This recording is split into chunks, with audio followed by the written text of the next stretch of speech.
Good morning, everyone. My name is Nina Rosenwald. I'm so honored to be here among people I admire so much and such unimaginably courageous people as we have with us this weekend. I have a question. It's a tactical one for anyone who'd like it. I've been thinking for 2 days because I'm an outsider, and here you are, and if the voice has to come from you, we can be, as someone said yesterday, the good infidels to back up. But basically, it's a fight between you and I guess the people who are more radical. A lot of you have said, I don't want to be Muslim anymore, particularly you, Ibn. I'm wondering if that means to other people, including people like me, then you are abandoning the battlefield to the enemy, and you become in their eyes, oh, there's the Muslim who says, oh, I'm not Muslim anymore, as if I would be, the Jew who doesn't like Judaism, who is she? Would it be more helpful to say, I am a Muslim, but these people are not speaking for me. I am a proud Muslim. I really would love to ask you, as we go forward with this, whoever would like it. Nani. I'd like to say that to discuss the subject of Islam, you really don't have to be a practicing Muslim anymore. I disagree with that premise, that I have to stick to the religion, stick to going to mosques, get hate speech forced upon me down my throat in mosques, anti-Americanism, anti-moderate Muslim messages, where we have to speak like in a block. I think it's hypocrisy to say I'm still a Muslim and I cannot practice the religion anymore. The way it's being Islam today is still very radical, and I cannot stomach it. However, I've lived as a Muslim for 50 years. I've lived in the Middle East for 30 years, and whether I'm a Muslim or not really doesn't make a big difference, but I have the right to speak because I love my people. I love the Arab people. I love the Muslim people. As people, they are people.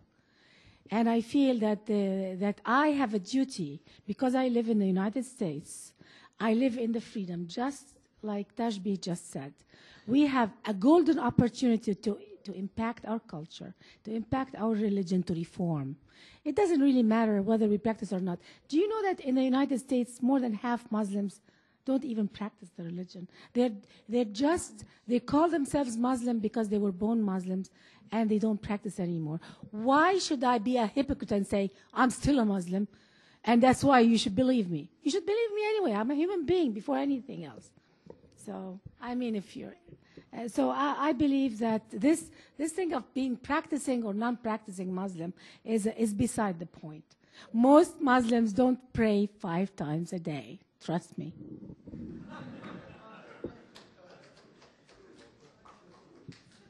Are there any other questions?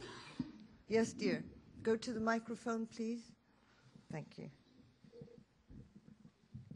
If you could kindly announce your name and if you have an affiliation. Janet Levy, David Horowitz Freedom Center.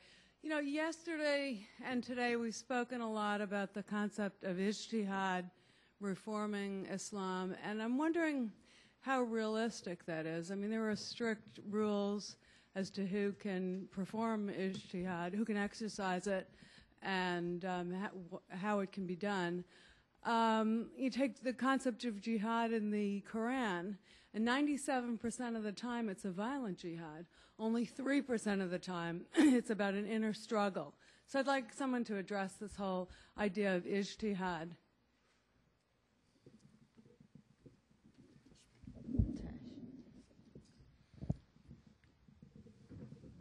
See, to address the idea of ijtihad is that people, I touched that point while I was speaking, then when somebody believes that he represents the ultimate truth, why would he allow ijtihad?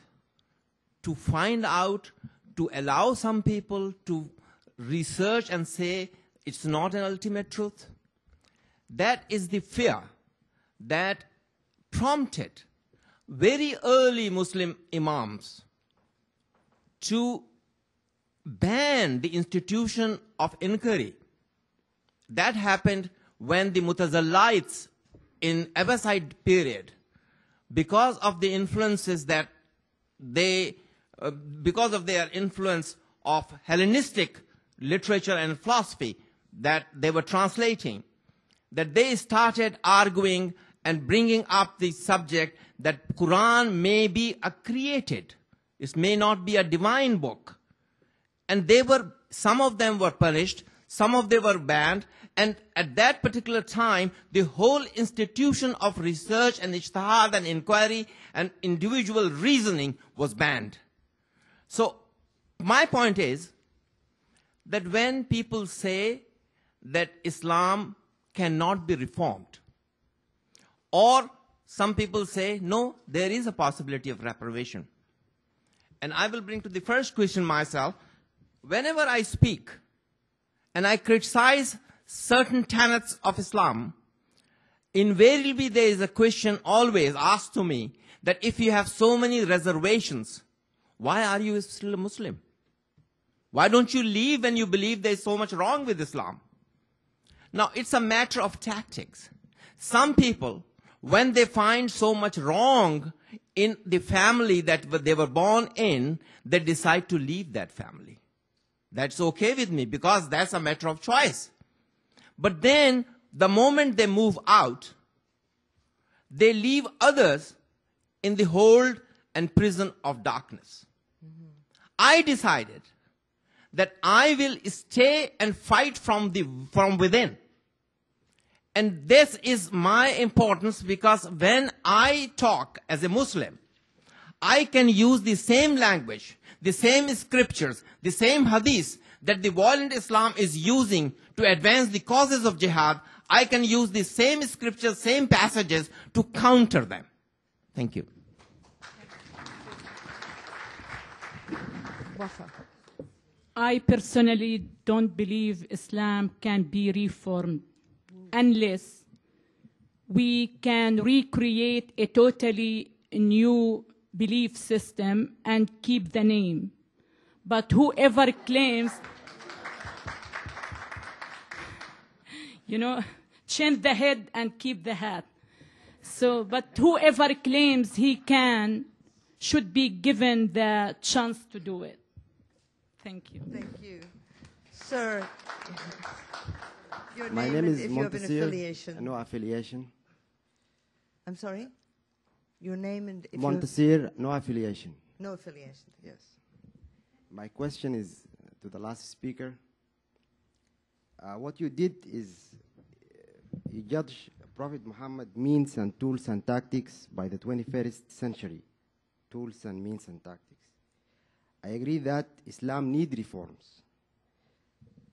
And the morals of the 7th century are not applicable today. My question is, do you agree? And if you can elaborate. Can somebody explain that question to me, please? Yeah, it was a little hard. If you could just clarify it, please. At the moral, you judge the tactics of Prophet Muhammad by the 21st century's morals and tactics. Okay. And yes. Are the morals still applicable? Is that the question? No, the morals of the 7th centuries are not applicable today. Okay. And do you agree with that? And if you can elaborate. Okay. Thank you. I think morals never change. Good has always remained good. Evil has always remained evil. But the reason I touched that subject was that when we discuss, statecraft is something that is always a subject of discussion. Divinity is something that when we accept something as divine, we don't want to discuss that. That is divine. We cannot debate it, we cannot criticize it. But the matters that concerns us in worldly matters, like for instance, if someone who is a prophet, but at the same time he becomes a mayor of a city, when he talks to me as a prophet, talking my theological side of my life, of course I accept him 100%. I have no reason to challenge him on any of that aspect. But tomorrow, when the water doesn't come through my tap, and he's also the mayor of the city, then I will go to him. I may even challenge him on his skill and competence. See? So now I think when we are talking of reformation, we have to start from some place. If we could learn to distinguish that some of the acts of the prophet were the political acts, were the acts of a head of the state or an administrator, then perhaps we can start a debate. That was my point. Noni, you want to say something? He just said it perfectly, because this is a new idea. I really appreciate your distinction between Muhammad as a statesman and as a prophet. And when he's the first prophet who ever became both. And that really creates a lot of problems in perceiving Muhammad as a figure. Because being a statesman, sometimes you have to do a lot of unholy things. And Muhammad did have a share of many unholy actions. I wish he had separated himself from ruling as a statesman, and that would have solved a lot of problems now for Muslims who cannot distinguish between being a prophet and being a leader. Wafa. So what holy actions did he do as a prophet? I am not... At least he could have concentrated on that. But unfortunately, his first years were more holy than when he was married to one woman only. That was more honorable. When he changed and started marrying many women and having several wives and slave women, then that's when everything crumbled and he became a statesman, more than being a prophet. My husband is married to only one woman. Can I consider him prophet? Yes.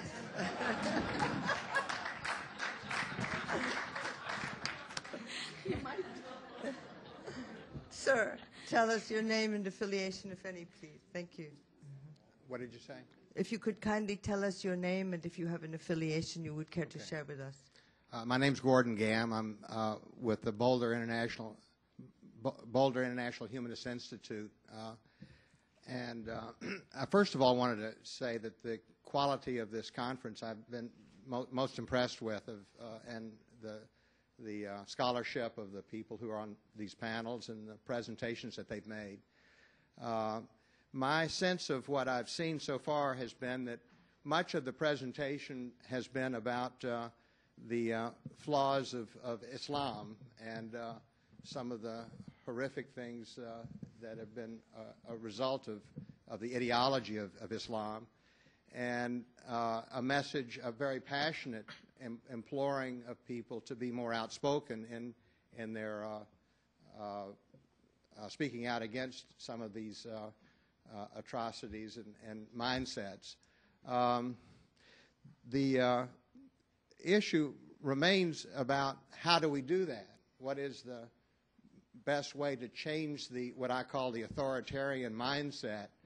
And that seems to me to be the subject of a valuable subject that could be explored by a think tank that would dedicate itself to the idea of what makes up the authoritarian mind.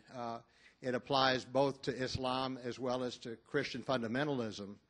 And certainly it begins with critical thinking at an early age, in which at least a component of critical thinking is having a criteria for falsification, which is problematic for all kinds of fundamentalists, is that once you have a basis in a God for your ideals, that there's no real mechanism for discussion, for conversation. It's a conversation stopper. So my question is, what are your thoughts in terms of how we go about changing the way people think, not just speaking out, but speaking out in an effective way?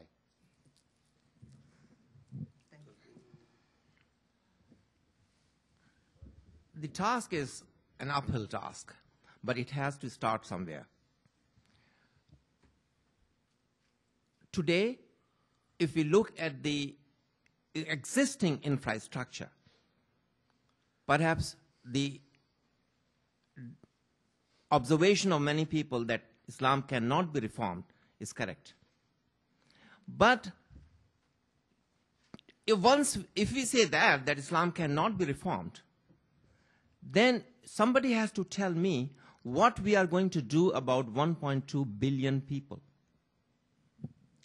Are we going to accept them an enemy for eternity? No, we cannot do that.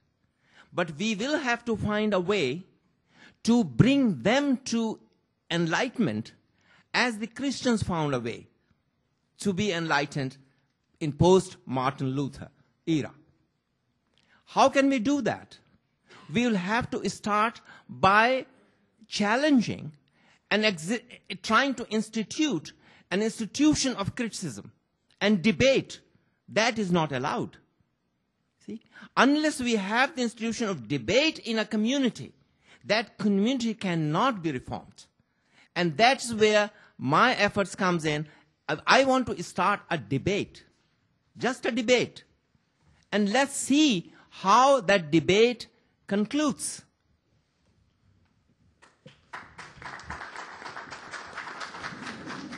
Nani. Unfortunately, the debate in the Middle East is very hard because they give us no access to the Arab street mind.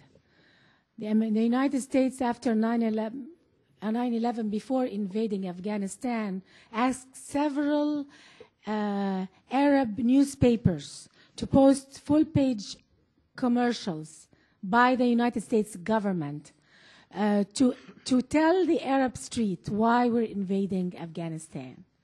Not one Arab country accepted an ad, a paid ad in its papers by the United States. You know why? Because they don't want to have any influence by the West into how Arabs view the United States. They have total access to America, to our way of thinking, to our universities.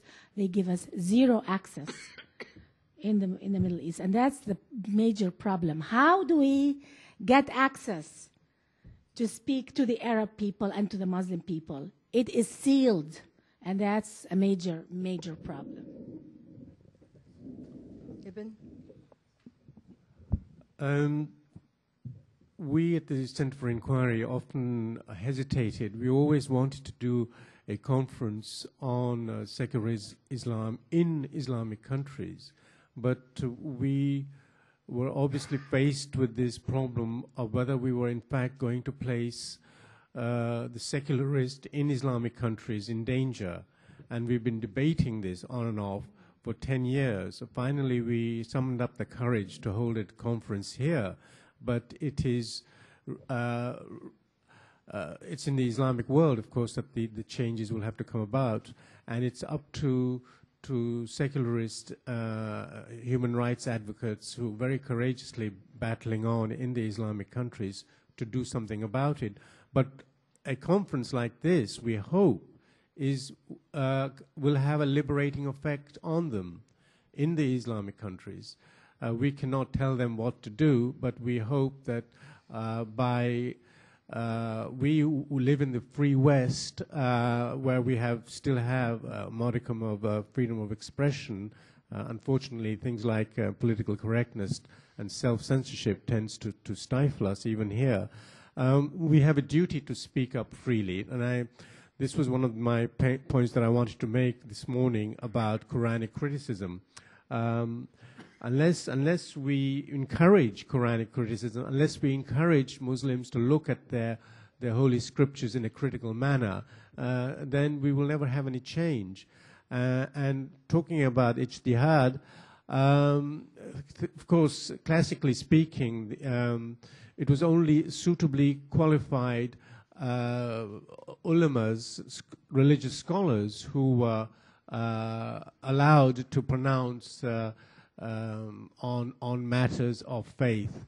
it was not open it was not a democracy, it was not a free-for-all. But of course, modern Muslims are free to do what they like. But I was just mentioning this as classically speaking, it is not possible. And thirdly, if you really want to bring about a reformation, as I said earlier, I'm not very happy with this term. At some stage, someone will have to come up and confront some of the basic beliefs of a Muslim. For example, if you say, well, we cannot accept a 7th century document, it's no longer applicable to us in the 21st century, you're immediately confronted with the orthodox belief that it's the Quran is the word of God, and it is eternal, and it is eternally applicable. It is true for always. It is not time-bound. It's not relative.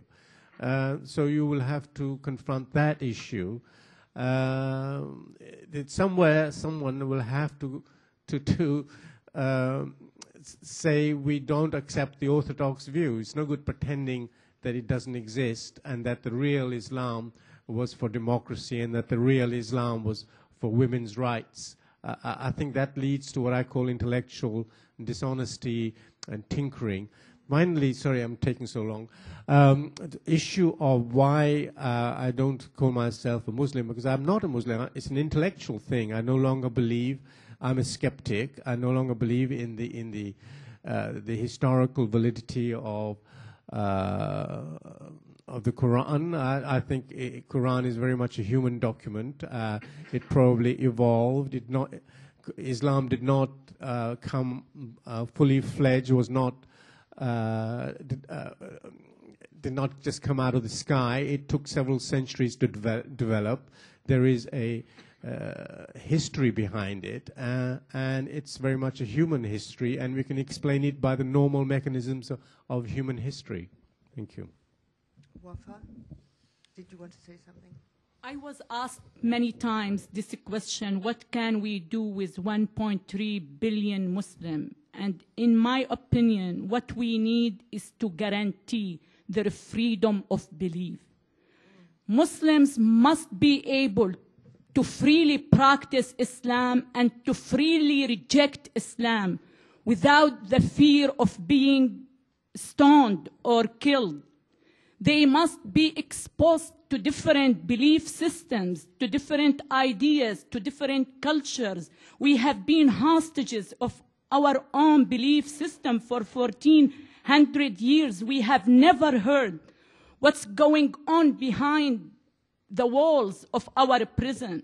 So the first step is to expose them to different ideas, different belief systems, and different culture, and give them the freedom to choose.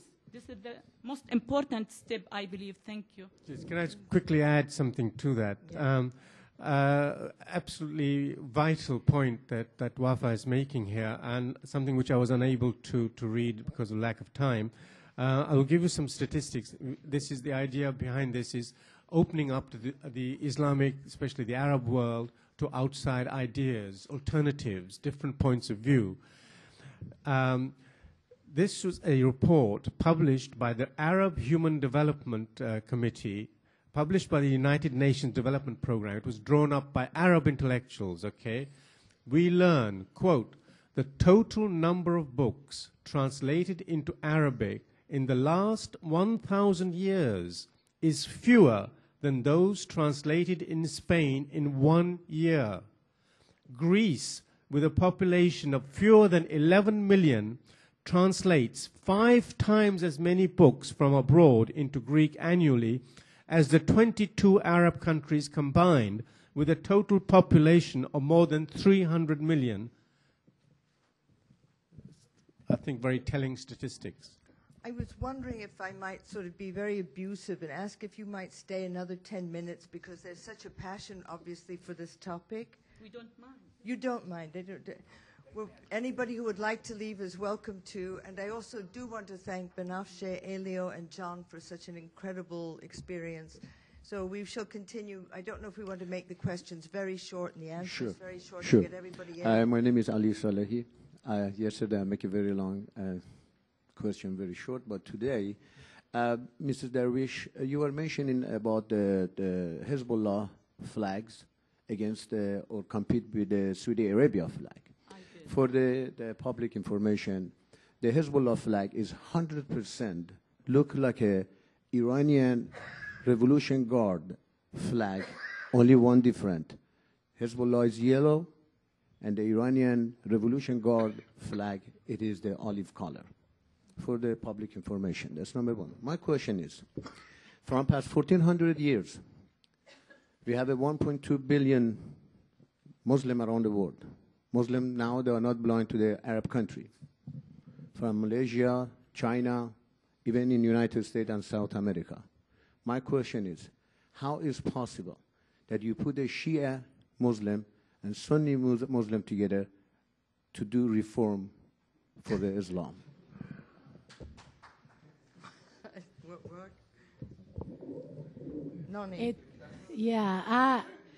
They can't live even in one country together.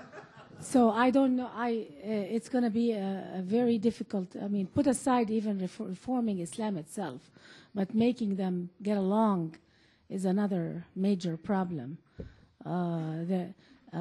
Many Muslim terrorists who run into mosques, actually.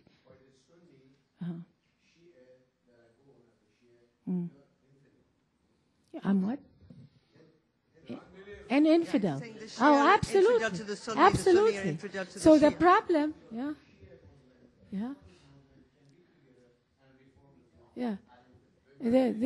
that is a major problem within Islam, is that even Muslims themselves have no respect for one another. And it's the war of Iraq, a lot of people think it's a local war. No, it is a major Islamic war. It is the Shiites and the Sunnis are fighting each other on the land of Iraq. Each one of them want to rule Iraq. And the reason Saddam Hussein was able to rule Iraq, even though he was from the minority religion in Iraq, was because he was backed by 22 Arab Sunni governments who made him powerful enough to rule over Iraq. And the only way he could do that is by suppressing and oppressing and killing a lot of Shiites. Unfortunately, majority of the terrorists are really Sunni and not Shiite. And that is another fact. I feel very sorry for Iraq. It's going to be very hard to reconcile the Sunnis and the Shiites. It's a tragedy. And that tells you the heart of Islam. There is no tolerance even between Muslims, let alone the outside world. It is a very grim situation, very, very, very sad, really, that how we look at Shiites. I was a Sunni Muslim, and the way we look at Shiites is extremely bad. It's violently bad. There is absolutely no tolerance of Sunnis against Shiites. I once asked an Egyptian, actually, what do you think about the oppression, what Saddam is doing to the Shiites? It's horrible. Arab media have failed the Iraqi people. They have covered up for the oppression of the Shiites. Saddam Hussein was killing them, slaughtering them, gassing the Kurds, fellow Muslims, and Arab media closed their eyes totally. They have failed their fellow Muslims. Shame on them. If we want to solve any problem, I believe we should go back to its root. Once Muhammad said, "My nation will be divided into 70 sects. Only one sect is going to heaven and the rest to hell." So thank God now we have only two sects fighting each other, and each believe that the only one is going to heaven. That's why they're fighting. Yes, sir. My name is Faisal Swisi, and I'm from the Embassy of Tunisia. I'm mentioning this for one major reason, and please correct me if I'm wrong. I think that we are the only part which is officially represented in this event. Well, thank you for coming. It's very much appreciated. One, Number two, allow me to say that with my due respect to all the speakers and the organizer of this conference, it's a marvelous initiative, but there is one thing that probably one step that we have to go further ahead is how to carry this rhetoric and this discourse to the place where it should be applied. That's our job as Tunisians, to help you do it with full modesty, of course. Our country has been secular since 1956. By the testimony of our president, he has been, I think, and you correct me, in Arab and Muslim countries, the first leader to prohibit polygamy, to give freedom of, to avoid any gender discrimination, to send people to prison if they marry more than one. And in Tunisia, if you don't send your kids to school at the age of 6, as parents, you go to prison. In Tunisia, if you don't grant foreign women the right to give their nationality to their children, you also go to prison.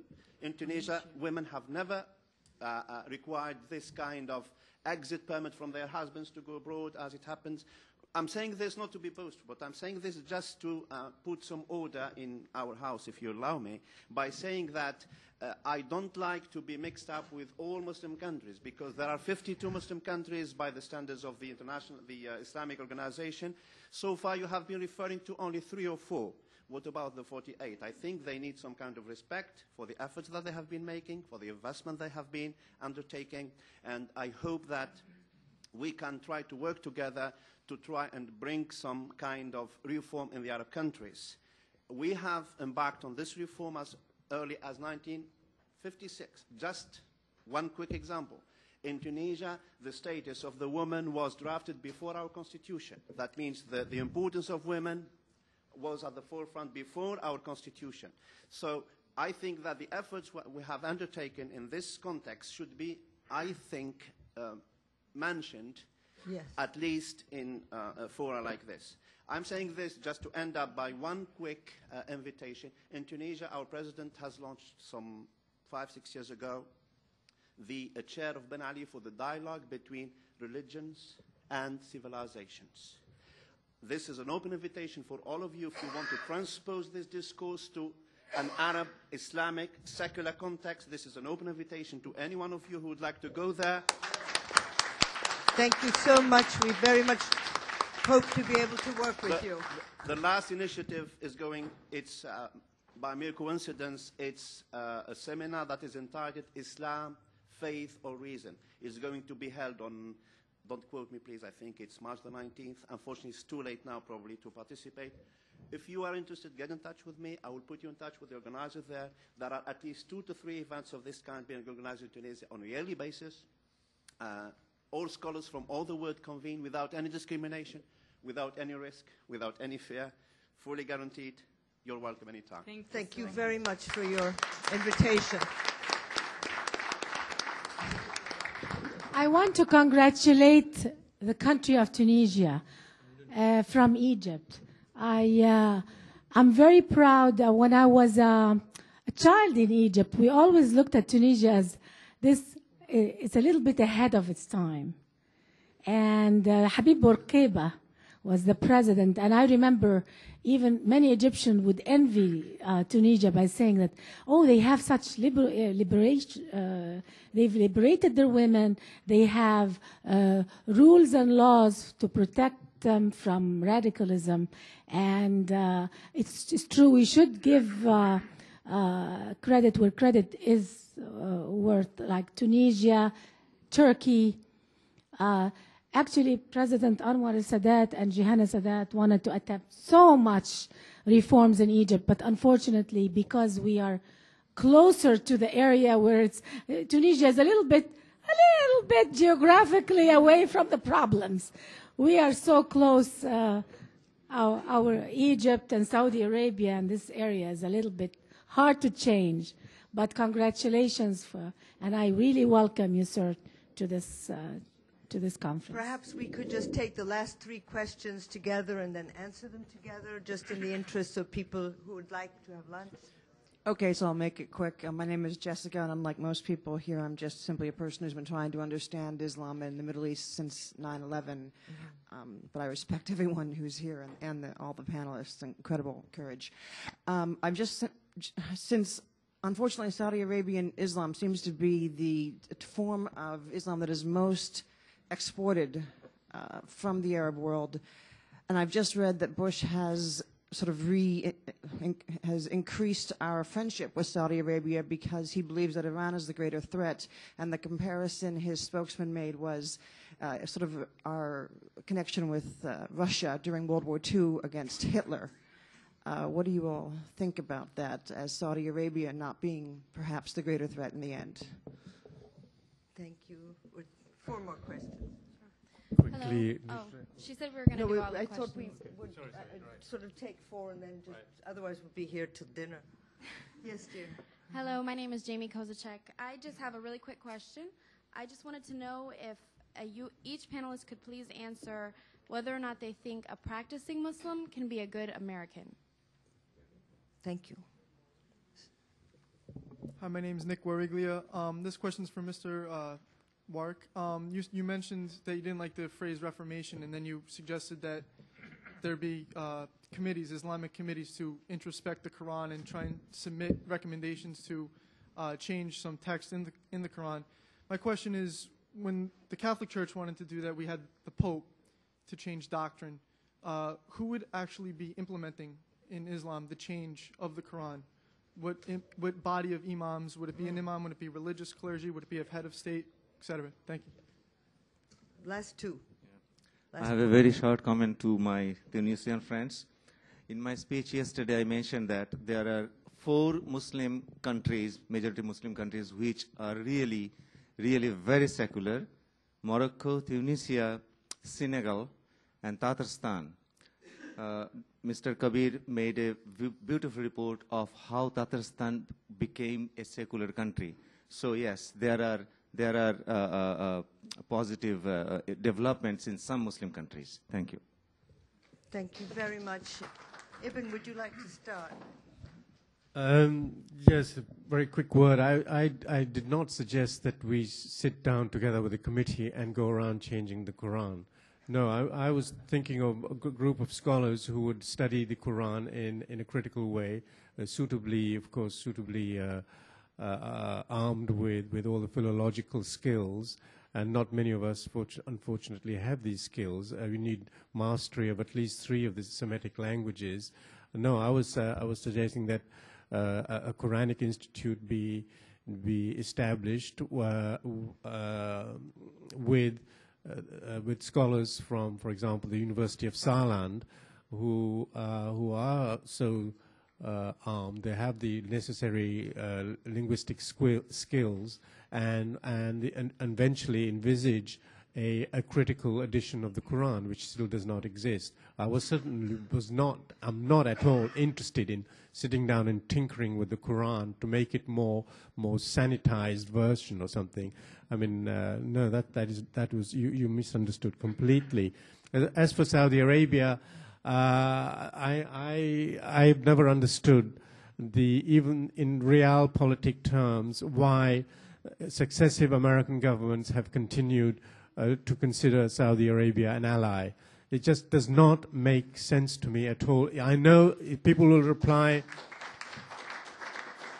People will always reply, well, it's the oil. Again, that still doesn't make sense to me. I mean, any government in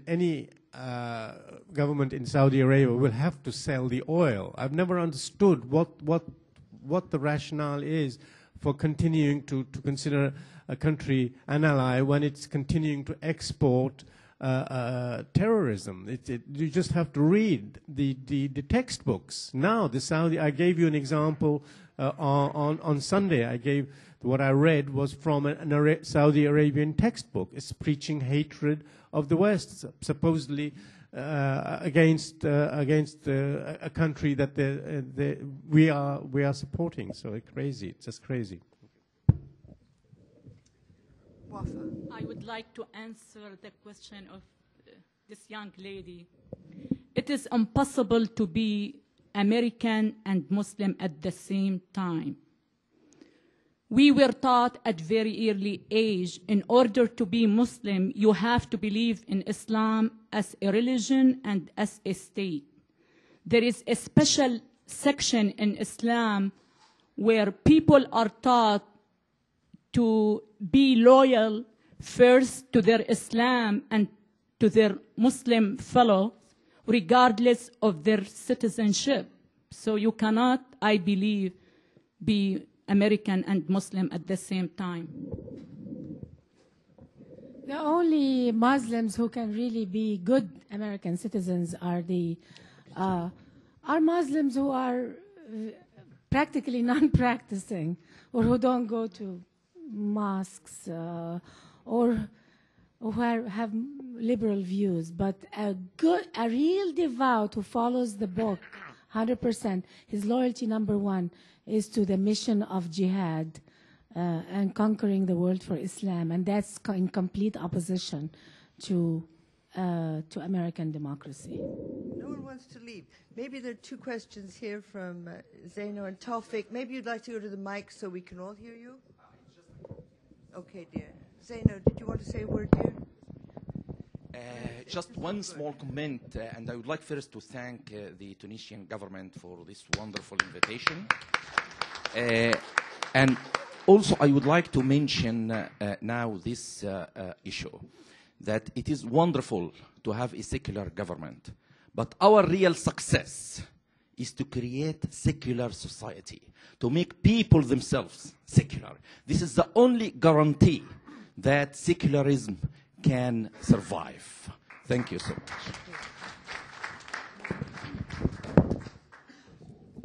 Should I? Yes. Did any? Oh. I'm sorry, but all we can afford is to take coastal water. I'm sorry. What?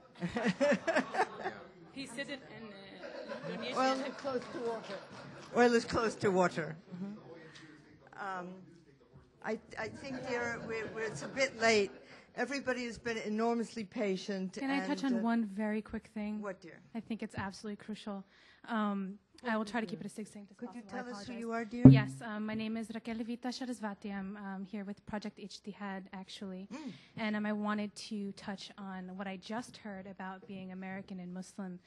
And praying 5 times a day, the level of devoutness and pluralism. And I call myself proudly a Muslim. I pray more than 5 times a day, given everything that I've been doing and the threats that I receive. In fact, I need to pray far more than 5 times a day, so perhaps I'm making up the difference. Who knows? Give a question, dear. But my statement would be that I have a problem when we talk about there being a possibility to reform Islam and there being, letting Muslims define their own faith and letting Muslims believe what they want to believe or not believe what they want to believe, and then going ahead and saying that it is impossible to be American and Muslim and putting that orthodoxy of attending mosque and a certain type of prayer back on the Muslim people. Isn't that counter to what we're discussing here today? Aren't we trying to be pluralist, but then to say you can't be American and Muslim because you don't follow the book to a certain level of orthodoxy? That's really, really not working for me, because I do consider myself very much a Muslim. No, I'm not completely orthodox. I do believe the Quran is divinely inspired, but not the exact word of God. Thank you. One thing that would make me happy about Muslims in America, how many of them rallied in front of the Afghani embassy to rescue the life of the Muslim who converted to Christianity? And I agree. not one Muslim stood in front of the Afghani embassy, and then they claim they're moderate Muslims. How many people are trying to rescue people like Shoaib? I'm sorry, his name again? Chaudhry. This man is a journalist. All his mistake is that he wanted to go attend a conference in Israel. How many liberal Muslim groups, like your group, stood up in front of the embassy and said, we want freedom for our fellow Muslims back home? Nobody. And that's what I expect from moderate Muslims like you. Well, and I'm here to put my life on the line for it, I guess. You are wonderful. Jihad, and I'm not trying to speak against you personally. But I'm speaking, where are the moderate Muslim organizations to stand up for men in jail, Arab people and Muslim people who are in jail right now? Right now they are in Arab jails being persecuted, sleeping on concrete, and dying in jails. Right here. So let's work Nobody is together. talking about Okay. them, not even Western media. Well, here we have ijtihad in action. This is just what we want. Questioning, disagreement. It's alive, it's wonderful, it's wholesome. Many, many more with thanks to Elio, Benafshe, and John. Thank you all. Enjoy lunch.